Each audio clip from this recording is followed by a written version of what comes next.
Bayangkan sebuah dunia yang sunyi dan beku. Dunia ini sangat tua, sekitar 4,5 miliar tahun. Planet ini nyaris nggak dipanaskan oleh sinar matahari dan ditutupi oleh lapisan es yang tebal. Planet ini lebih kecil dari bulan, tapi sedikit lebih besar dari Pluto.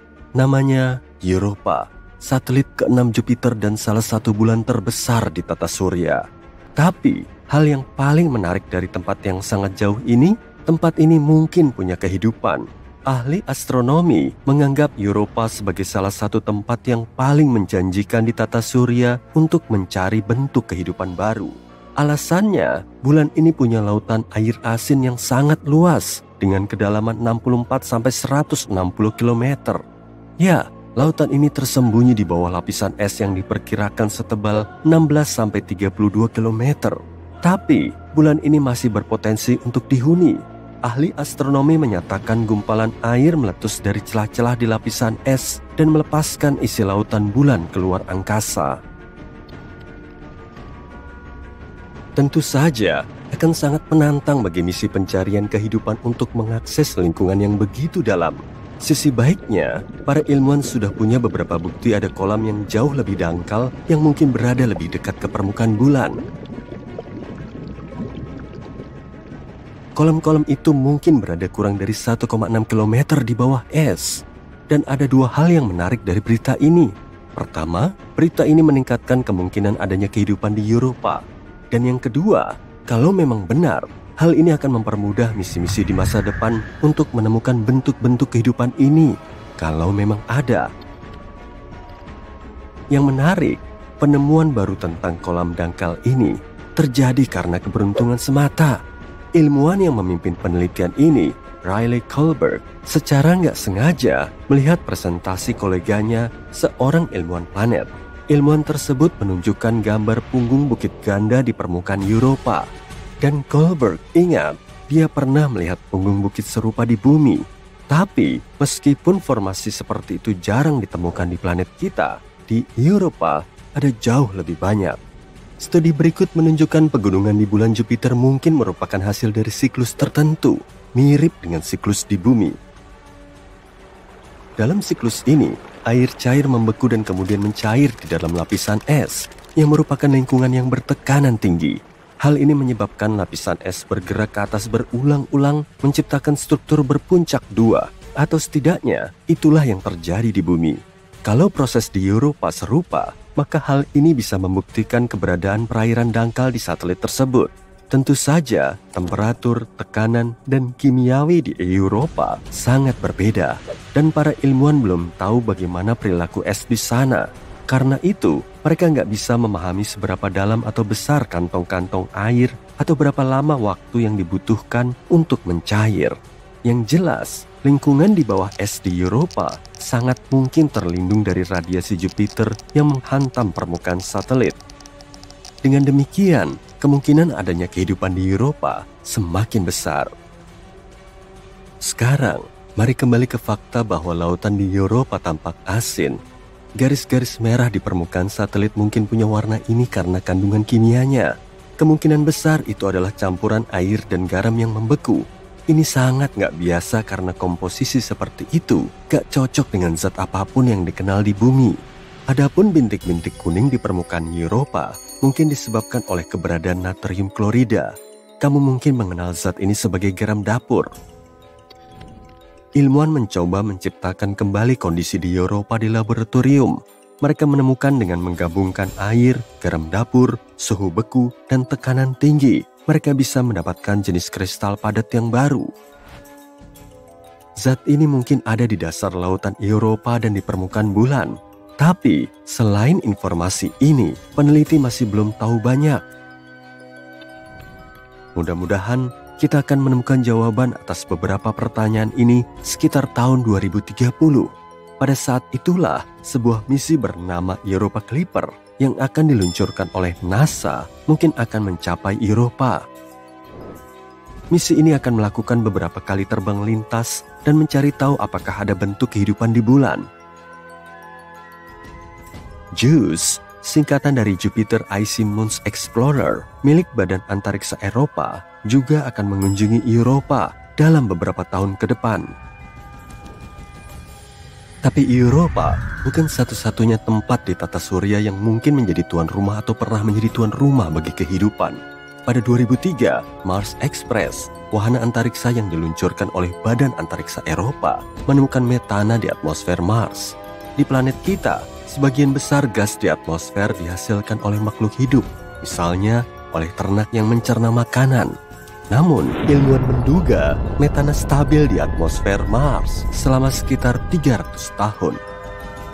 Lalu, pada 2006, metana hampir seluruhnya lenyap dari planet merah, dan itu terjadi 600 kali lebih cepat dari yang diperkirakan oleh model para peneliti. Pertanyaannya, apa atau siapa yang menghasilkan gas tersebut dan kemana perginya? Misteri Mars lainnya adalah mikroba yang mungkin tertidur di bawah permukaan Mars. Di sana, mereka mungkin terlindung dari radiasi keras yang datang dari luar angkasa selama jutaan tahun.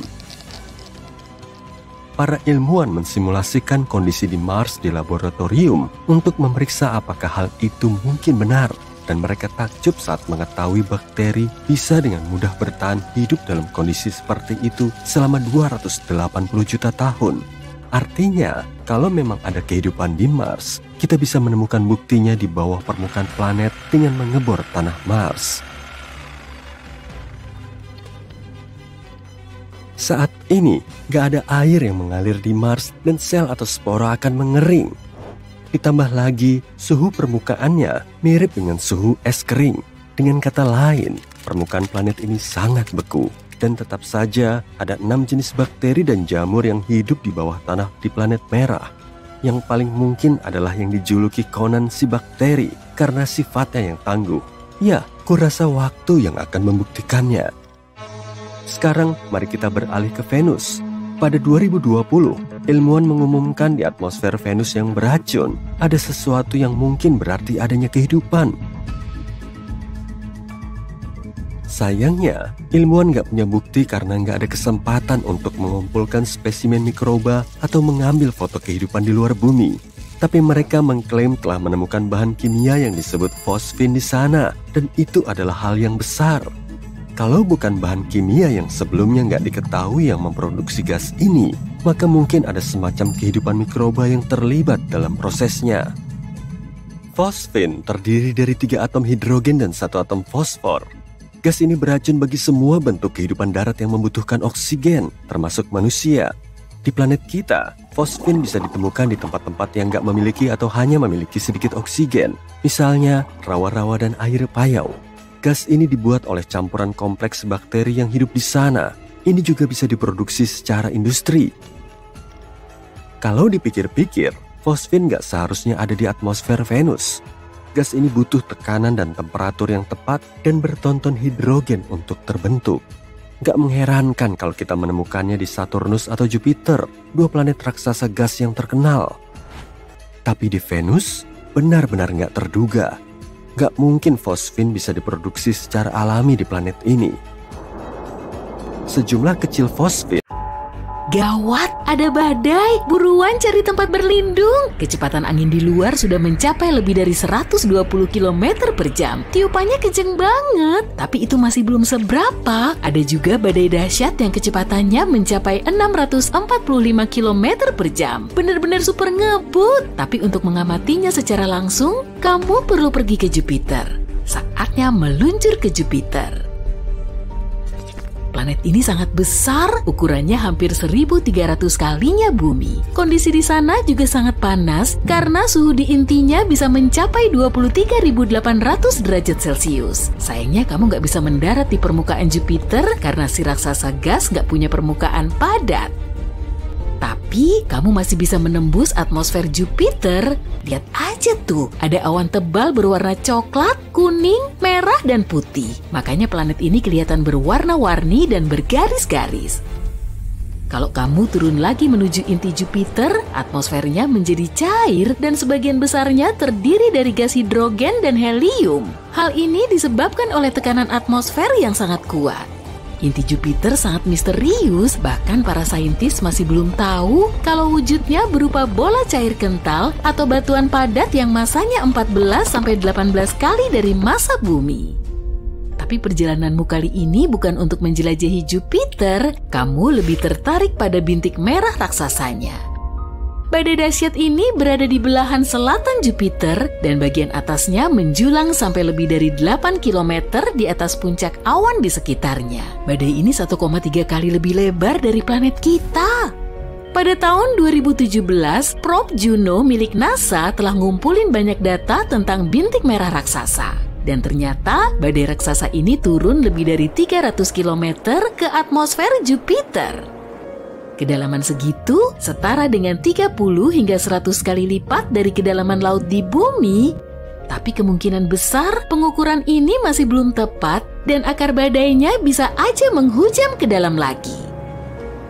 Bintik merah raksasa lebih dingin dari atmosfer lain di Jupiter, padahal suhu lapisan atasnya mencapai minus 148 derajat Celcius. Dan di dekat intinya, suhu ini akan terus naik. Tapi anehnya, suhu tertinggi yang pernah tercatat di Jupiter berlangsung di atmosfer atas bintik merah raksasa. Saat itu, suhunya mencapai lebih dari 1.300 derajat Celcius, lebih panas dari suhu lava di planet kita.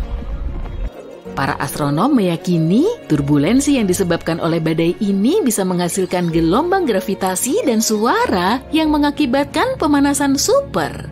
Tapi suhu badai di bagian bawah ternyata lebih hangat daripada di bagian atas. Pusaran yang terus bergerak di Jupiter telah teramati selama lebih dari 150 tahun. Para astronom memprediksi badai ini perlahan akan melambat dan mengecil hingga akhirnya hilang total. Tapi sebetulnya bukan itu masalahnya. Setelah menganalisis semua data yang didapat dari teleskop luar angkasa Hubble, para peneliti dibuat bingung saat tahu angin di batas luar badai ini justru makin cepat.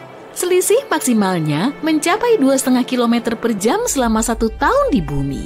Meski perubahannya terbilang kecil, informasi ini tetap penting. Kecepatan angin di tepi badai bisa mencapai 643 km per jam atau lebih ngebut dari tornado di bumi. Tapi kecepatan di pusat badai nggak sengebut tepinya, tiupan angin di situ jauh lebih lambat.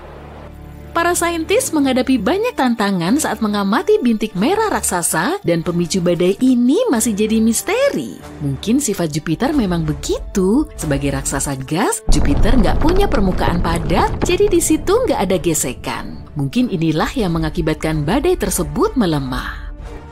Gas panas di atmosfer Jupiter selalu bergerak, naik, turun, dan berputar-putar.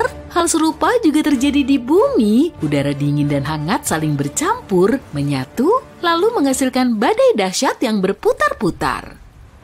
Para astronom memperkirakan sejumlah badai dahsyat mungkin telah menyatu dan menghasilkan bintik merah raksasa. Badai ini terus menarik gas dingin dari bawah dan gas panas dari atas. Apalagi pusaran lain yang lebih kecil juga mungkin terserap ke dalamnya, lalu terbentuklah bintik merah raksasa yang makin kuat. Sayangnya para astronom nggak bisa mengamati atmosfer rendah di Jupiter karena terhalang oleh awan tebal. Bahkan selama bertahun-tahun, para saintis telah berspekulasi tentang misteri di bawah bintik merah raksasa. Mungkin ada gunung berapi besar? Kayaknya enggak deh. Jupiter mengandung banyak gas dan gak punya kerak, jadi permukaannya gak bisa retak atau ngeluarin lava dari inti planet. Sejumlah teori telah ngejelasin penyebab warna khas pada bintik merah raksasa. Warnanya bervariasi dari salmon keputihan dan salmon pucat hingga jingga cerah dan merah bata. Beberapa saintis meyakini jawabannya terdapat di bawah bintik merah besar di dekat permukaan Jupiter. Lapisan gas tanpa warna mungkin telah bereaksi dengan radiasi ultraviolet yang berasal dari matahari. Fenomena ini mungkin telah menghasilkan warna merah pada badai, tapi itu masih teori, jadi nggak ada yang tahu pasti.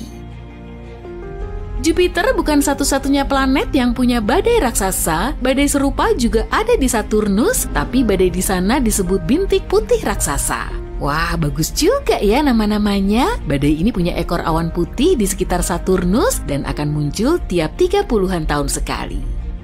Awalnya, bintik putih raksasa cuma berupa titik kecil, lalu terus meregang dan bertambah besar, dan para astronom tahu bintik putih raksasa ini sebetulnya berupa sistem badai petir yang sangat besar. Di puncaknya terdapat kilat yang bisa menyambar lebih dari 10 kali setiap detik.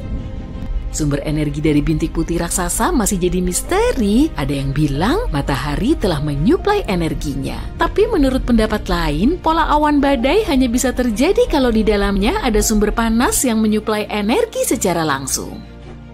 Gak cuma badai dahsyat di berbagai planet di tata surya kita yang bikin para astronom kebingungan. Oke, saatnya kita pindah ke Pluto. Planet kerdil ini diketahui berukuran paling besar di tata surya kita. Atmosfer Pluto sangat tinggi di atas permukaannya dan memiliki lebih dari 20 lapisan. Semua lapisan ini sangat dingin dan super padat. Bulan kita juga punya lapisan seperti atmosfer, namanya adalah eksosfer, dan di dalamnya terdiri atas helium, neon, dan argon. Densitasnya 10 triliun kali lebih rendah dari atmosfer bumi. Saat menjelajahi luar angkasa, kamu perlu mewaspadai lubang hitam. Gravitasi di lubang hitam sangat kuat hingga cahaya nggak akan bisa lolos dari jeratannya. Tapi kadang lubang hitam mirip banget kayak gunung berapi galaksi yang sangat besar. Gunung berapi ini terus meletus tapi nggak ngeluarin lava. Lubang hitam menghasilkan energi yang sangat besar dan fenomena ini ninggalin bekas lubang besar pada material dan gas di sekitarnya. Beberapa waktu yang lalu, para saintis menemukan salah satu kawah terbesar di alam semesta. Teleskop radio dan sinar X mendeteksi lubang hitam supermasif yang telah lama mengamuk. Lokasinya ada di gugus galaksi sekitar 390 juta tahun cahaya dari bumi. Ukuran kawah ini kurang lebih 15 kalinya galaksi Bima Sakti. Pasti gede banget kan? Selama berada di luar angkasa, kamu nggak boleh sembarangan mendarat di planet asing. Bisa-bisa kamu akan terjebak di planet K2141b yang berada di luar tata surya kita. Planet ini sekilas kelihatan mirip dengan bumi kita. Ada air laut yang menguap, menghasilkan awan, mengembun, lalu jatuh lagi ke permukaan planet sebagai hujan. Bedanya, hujan di sini nggak berupa air, tapi batu. Permukaan eksoplanet K2141b diselimuti lautan lava sedalam. Kamu berdiri di ruangan penuh gas yang mudah meledak. Satu percikan saja bisa menyebabkan ledakan yang sangat kuat sampai-sampai semua jendela dan pintu akan pecah dan menciptakan kobaran api besar. Dan kamu memegang korek. Kamu butuh target yang lebih besar dari ruangan ini.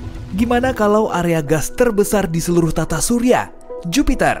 Ini adalah planet kelima dari matahari sekaligus planet terbesar di tata surya. Luasnya 11 kali bumi dan hampir 2,5 kali lebih berat dari gabungan semua planet di tata surya. Kalau mau menimbang Jupiter, kita butuh sekitar 317 bumi untuk menyeimbangkannya. Tapi yang terpenting, di atmosfer Jupiter terdapat banyak metana. Itu adalah gas yang kita gunakan di dapur atau untuk mengisi bahan bakar mobil. Dan pembakarannya bagus. Terlebih lagi ada hidrogen metalik. Dalam kondisi normalnya, hidrogen adalah unsur paling ringan di alam semesta. Tapi di Jupiter, hidrogen berada pada tekanan berat, lebih dari 400 juta atmosfer. Sebagai perbandingan, di bumi kamu merasakan tekanan 1 atmosfer. Jadi kalikan saja 400 juta. Hidrogen di sana mengalami tekanan seberat itu sampai bentuknya kayak logam cair.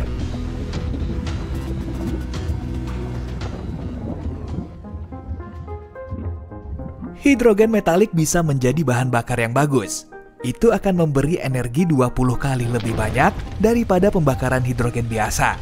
Jadi di Jupiter bisa lebih seru kalau mau nyalain korek. Oke, berangkat! Masalah pertamanya adalah jarak.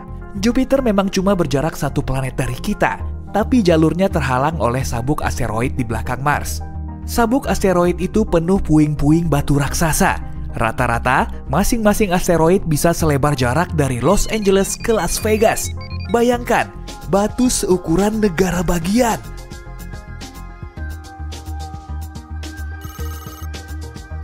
Asteroid terbesar adalah Ceres. Ukurannya hampir seluas Alaska. Ceres bahkan dianggap sebagai planet katai. Dan perjalanan berbahaya ke Jupiter ini memakan waktu sekitar 650 hari. Berarti kamu harus menghabiskan hampir 2 tahun yang membosankan di pesawat antariksa. Sebagai perbandingan, waktu terlama yang pernah dihabiskan astronot di pesawat antariksa adalah 84 hari. Tapi kamu boleh kok bawa koleksi DVD favoritmu dan beberapa kantong popcorn. Kamu juga boleh tidur setelah hari yang melelahkan di tempat kerja.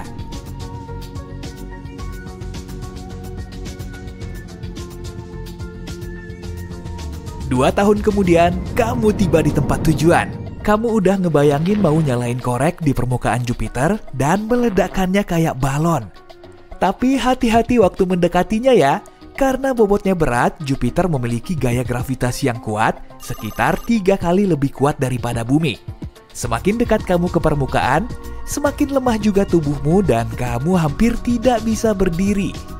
Bobot maksimal yang bisa kamu angkat di sini juga 3 kali lebih kecil. Korek yang kamu pegang pun sudah terasa lebih berat.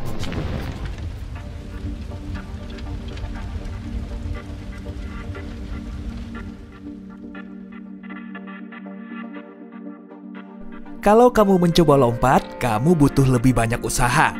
Tapi sebenarnya kamu tidak bisa melakukan itu, karena Jupiter adalah raksasa gas. Artinya, planet ini tidak punya permukaan padat. Secara teori, semakin dalam kamu menyelami awan ini, semakin besar pula tekanan yang kamu rasakan. Berangsur-angsur, awan dan gas akan menebal dan membentuk semacam cairan. Tapi kamu tidak perlu menyelam sedalam itu. Metana adalah gas ringan, karena itu gas ini lebih dekat ke permukaan. Jadi, tibalah waktunya. Kamu mengambil korek, menggesekkannya ke kotak, dan tidak terjadi apa-apa. Ayo coba lagi. Korek kedua, ketiga, tidak berhasil.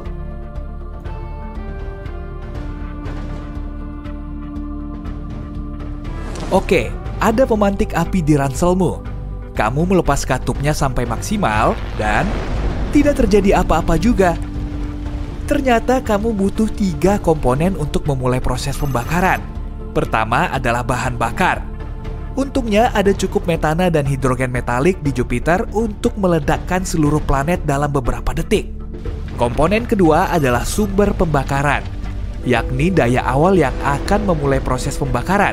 Bisa berupa percikan, listrik, atau korek yang kamu punya.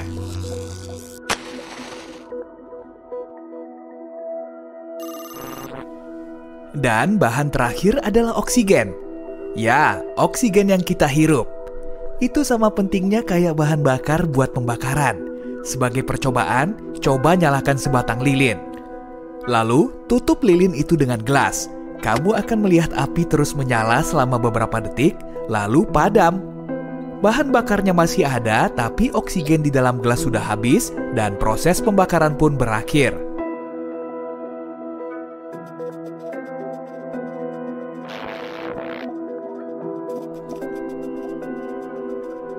Hal yang sama terjadi di Jupiter. Tidak akan ada api di sana karena tidak ada oksigen. Dan kamu bahkan tidak perlu terbang ke sana untuk mencari tahu hal itu. Dari bumi, kita bisa melihat ratusan ribu meteorit kecil jatuh di Jupiter. Penyebabnya adalah sabuk asteroid di dekatnya. Saat menabrak atmosfernya, meteorit mulai terbakar. Dan itu tidak langsung meledakkan seluruh planet.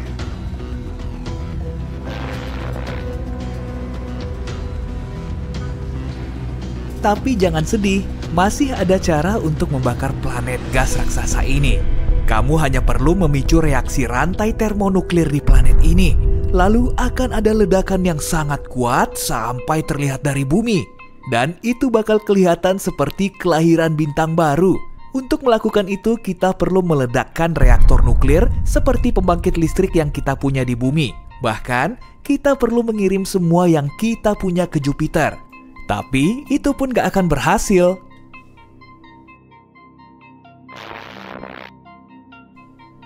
Asteroid besar saat menabrak planet ini menyebabkan ledakan yang jauh lebih besar. Pada tahun 2009, sebuah meteorit seukuran 5 lapangan sepak bola menabrak Jupiter. Ledakannya sudah seperti ledakan 5 miliar ton TNT. Peristiwa ini meninggalkan titik hitam seukuran Samudra Pasifik. Ledakan yang lebih besar juga pernah terjadi di sana pada tahun 1994. Setelah tabrakan itu ada titik raksasa di Jupiter yang hampir seukuran bumi. Tapi angin kencang dan badai dengan cepat menghapus jejak ledakan itu. Setelah beberapa minggu, Jupiter tampak normal lagi. Masalahnya adalah usaha kita untuk meledakkan raksasa gas ini dilakukan di permukaan planet. Kita harus menanam bahan peledak seukuran bulan jauh di bawah permukaannya. Ledakan besar akan menyebabkan reaksi termonuklir dan menyebabkan hidrogen metalik meledak. Proses ledakan sudah ditetapkan dan dalam beberapa detik Jupiter meledak seperti balon raksasa.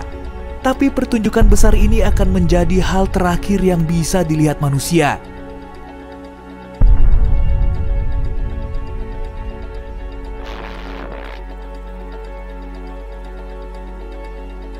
Ledakan itu akan mengganggu stabilitas orbit bumi dan planet lain. Lintasan bumi di sekeliling matahari mungkin akan berubah. Dan kita mungkin tidak akan melihat fajar di timur, melainkan di sisi lain bumi. Saat angin kencang dari ledakan itu mencapai bumi, angin itu akan mulai bergesekan dengan atmosfer. Tak lama kemudian, planet kita akan kehilangan lapisan ozon. Ozon adalah pelindung kita dari radiasi matahari. Karena ozon sudah lenyap, kita harus sembunyi di bawah tanah seumur hidup. Tapi ini pun tidak bisa melindungi kita.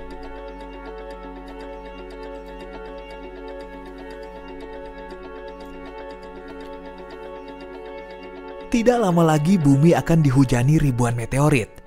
Jupiter itu sangat berat, sampai bisa menahan sabuk asteroid agar tidak bergerak. Tanpa sabuk itu, asteroid akan mulai berterbangan ke arah kita. Bumi akan merasakan hujan meteor terus-menerus. Tapi tak akan ada lagi orang di bumi yang bisa mengamati itu.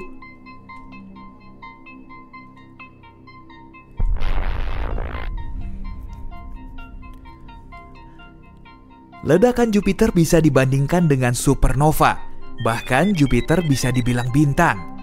Andai ukurannya sedikit lebih besar dan bobotnya lebih berat, planet itu akan mulai menyusut. Tekanan intens di inti planet ini akan memulai reaksi termonuklir. Akhirnya Jupiter akan berubah menjadi katai coklat dan bobotnya akan menjadi 50 kali lebih berat daripada yang sekarang. Tapi karena bobotnya tidak cukup untuk melakukan itu, Jupiter terkadang disebut bintang gagal. Mungkin seru kalau kita mengunjungi planet gas lain di tata surya kita dan mencoba menyalakan korek di sana. Saturnus. Atmosfer Saturnus mirip dengan Jupiter. Tapi di sana juga nggak ada oksigen untuk pembakaran. Jadi kamu cuma bisa mengagumi cincin indah planet ini dan melanjutkan perjalanan. Uranus dan Neptunus ukurannya jauh lebih kecil, dan planet-planet ini tak punya hidrogen metalik. Jadi ledakan kedua planet ini tidak akan begitu kuat. Tapi kamu tetap nggak bakal bisa meledakkannya dengan korek karena nggak ada atmosfer yang penuh oksigen di sana.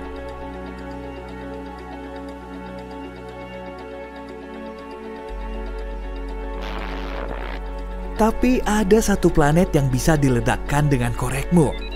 Planet itu adalah GJ1132b dan jaraknya 39 tahun cahaya. Menurut para ilmuwan, planet ini mungkin punya oksigen meski planet ini bukan raksasa gas yang punya gas mudah terbakar di atmosfernya. Tapi, kamu masih bisa duduk di atas permukaan berbatunya dan menyalakan api untuk mengagumi matahari terbenam yang unik.